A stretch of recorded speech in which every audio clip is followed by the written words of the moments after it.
Orang yang mengupdate status kalau menulis nama beliau, maka Instagramnya akan diblokir. Hanya menulis namanya saja, maka Facebooknya akan ditutup. Orang menjadi takut untuk menjenguk beliau, kecuali orang-orang yang takutnya sudah dihabiskan hanya untuk Allah. Apa dosanya? Apa salahnya? Berapa triliun negeri ini pernah dirugikannya? Berapa sumber daya alam, minyak, batu bara, nikel, uranium yang pernah dijualnya ke luar negeri? Berapa BUMN perusahaan yang pernah dijualnya aset-aset negara? Ada yang pernah dia jual?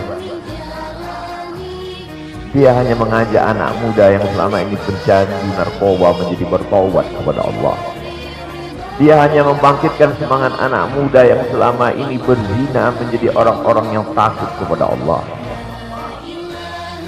Dia hanya mengajak mereka yang memakai baju hitam, pakaian hitam, berubah menjadi pakaian putih. Mereka berusaha untuk memutihkan catatan amal baik mereka di hadapan Allah.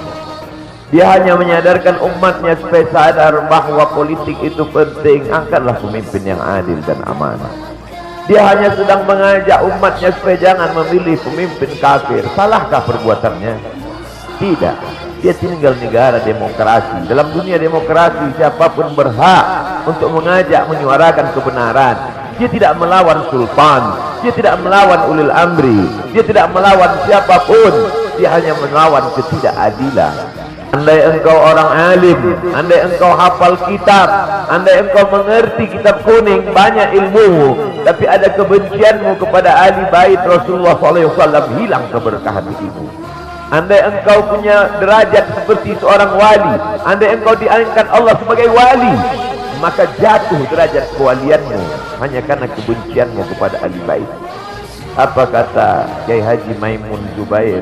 Ahli bait itu seperti Quran yang lapuk.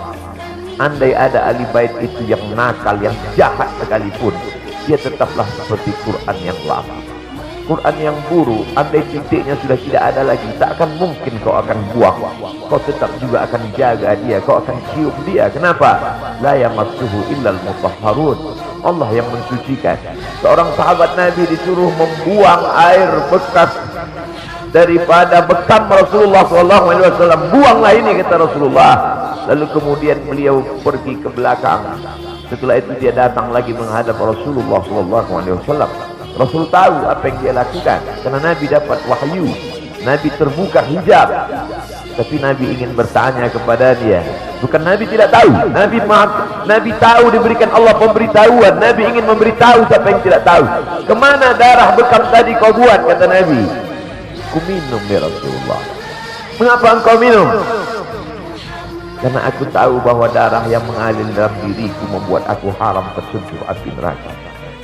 Mengalir darah itu dari dia kepada Sayyidatuna Fatimah, dari Fatimah kepada Sayyidina Al-Hasan, dari Sayyidina Al-Hasan ada juga kepada Sayyidina Al-Husain, dari Sayyidina Al-Husain kepada Sayyidina Ali Zainal Abidin, dari Zainal Abidin kepada Sayyidina Muhammad Al-Baqir, dari Sayyidina Muhammad Al-Baqir mengalir darah itu kepada Sayyidina Ja'far Sadiq, dari Ja'far Sadiq mengalir kepada Sayyidina Ali Al-Uraidi, dari Ali Al-Uraidi mengalir darah itu kepada Sayyidina Muhammad An-Naqib, dari Muhammad An-Naqib mengalir darah itu kepada Sayyidina Isa sampai kepada Sayyidina Ahmad bin Isa Al-Muhajir. Lalu kemudian darah itu mengalir kepada Imam As-Saggaf, Al-Ajrus, Al-Haddad, Al-Abbas, dan salah satunya adalah bin Syihab, dan salah satu dari zuriat bin Syihab itu adalah Sayyidi Al-Imam Al-Akbar Al-Habib Muhammad Rizik Syihab. Kalau mau hidup tenang, dia sudah tenang dengan anak menantinya, dengan cucunya, dengan ilmunya. Beliau meraih gelar LC dari Universitas Imam Muhammad Ibn Saud. Dia cukup dengan majlis-majlis maulidnya, cukup. Mengapa dia bersusah payah? Mengapa dia mesti kena fitnah? Dia hanya mengikut darah Sayyidina Al-Husain. Kalau mengikut Sayyidina Al-Hasan lembut, mengikut Sayyidina Al-Hasan lembut sentuhannya. Maka para ahli bait ini mengikut dua aliran, Sayyidina Al-Hasan dan Sayyidina Al-Husain. Kedua-duanya saya cintai. Habaib yang mengikut Sayyidina Al-Hasan, saya datang, saya cium tangan mereka, saya bersilaturahim, lembut gaya mereka. Tapi mereka semua mengajak untuk mencintai Sayyidina wa Maulana Muhammad sallallahu alaihi wasallam. Tapi ada yang seperti Sayyidina Al-Husain, menggelegar suaranya, dia hunuskan pedangnya untuk musuh-musuh Allah. Keduanya adalah sama-sama diridhai Allah. Innal Hasan wal Husain sayyida syabab ahli jannah. Yang mencintai Sayyidina Al-Hasan, mencintai Sayyidina Al-Husain, yang mencintai zuriat mereka, keturunan mereka, maka dengan cinta itu bekal kita menghadap Rasulullah sallallahu alaihi wasallam. Andai aku dihadapkan nanti menghadap Allah, tahajudku tak sebanyak Imam Ahmad bin Hanbal, salasa mi'ati raka'ah fil yaumi wal lailah, 300 rakaat sehari semalam. Andai aku dihadapkan kepada Rasulullah sallallahu alaihi wasallam, maka jihadku tidak sebanyak Sayyidina Khalid ibn Walid. Setiap jengkal kulitnya, setiap tetes darahnya tak lepas daripada tebasan tombak, anak panah dan pedang. Andai aku dihadapkan kepada Sayyidina Maulana Muhammad sallallahu alaihi wasallam, amalku tak sebanyak Abdurrahman ibn Auf. Lalu apa bekalmu, hai Abdul Somad? Adakah ceramah-ceramahmu itu bisa kau jadikan bekal menghadap Allah? Tidak. Sebagiannya sudah diambil oleh tatapan mataku melihat berapa subscriber, follower dan viewer. Abdul Somad mungkin habis amalnya sudah ria. Satu-satunya yang akan kujadikan bekal menghadap Rasulullah hanyalah aku pernah mencintai keturunannya. Aku pernah mencintai zuriatnya.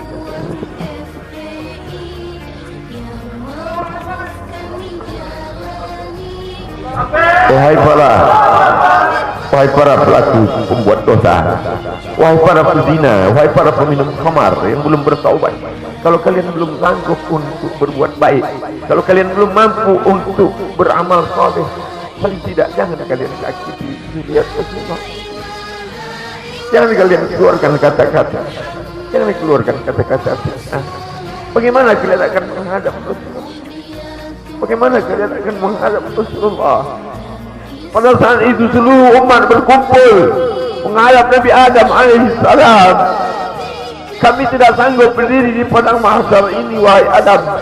Menghadaplah kepada Allah. Kata Adam, aku tidak sanggup menghadap Allah, karena dulu Allah berkata, la taqrabah hadhihi syajarah, jangan kau dekati pohon kuldi ini, tapi aku malah memakannya, ya Allah. Mereka datang menghadap Nabi Nuh alaihissalam. Kata Nabi Nuh, aku tak sanggup menghadap Allah karena anakku durhaka.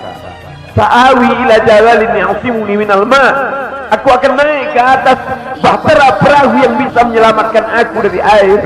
Aku tak sanggup menghadap Allah, kata Nabi Nuh alaihissalam. Mereka menghadap kepada Nabi Musa, aku tak mampu, kata Nabi Musa. Mereka menghadap kepada Nabi Isa, aku pun malu kepada Allah, karena aku mereka jadikan sembahan di atas muka bumi Allah. Mereka hanya mampu menghadap Sayyidina wa Maulana Muhammad sallallahu alaihi wasallam. Wahai para peminum khamar, wahai para pezina, wahai para pelaku dosa, kalau kalian belum mampu beramal saleh, belum mampu bertobat, paling tidak jangan kalian menghina zuriat Rasulullah sallallahu. Bagaimana kalian akan menghadap Rasulullah? Pada saat itu tak ada syafaat. Man dzalladzi yashfa'u 'indahu illa bi'iznih. Tak ada satu pun yang bisa memberikan syafaat kecuali Sayyidina wa Maulana Muhammad sallallahu alaihi wasallam. Wahai para pemimpin yang hari ini kau dititipkan amanah kekuasaan, beberapa hari ini kau lihat apa yang dilakukan orang pada Donald Trump. Kurang hebat apa lagi Trump? Negara adidaya, kekuasaan, kaya raya. Tapi ketika kekuasaan itu diambil oleh Joe Biden, kita pun malu melihat video ejekan-ejekan itu. Kalau hari ini kau punya kekuasaan, saudaraku, sampai masanya kau juga akan mengalami seperti yang dialami oleh Trump. Jabatan itu dicabut Allah Ta'ala. Saya masih melihat video bagaimana Bapak Susilo Bambang Yudhoyono sampai ke Pekanbaru beberapa tahun yang lalu. Di depan balihonya disobek. Beliau jenderal, ganteng, punya partai, tapi setelah kekuasaan itu tak ada di tangannya, difitnah, dibuli, balihonya disobek. Bagaimana agaknya ketika tiga hal itu tak ada pada diri kita? Tidak jenderal, tidak ganteng, dan tak pula punya partai. Fa'tabiru ya ulil absar. Menangkap ikan di Bukit Selatan. Demikian, terima kasih. Assalamualaikum warahmatullahi wabarakatuh.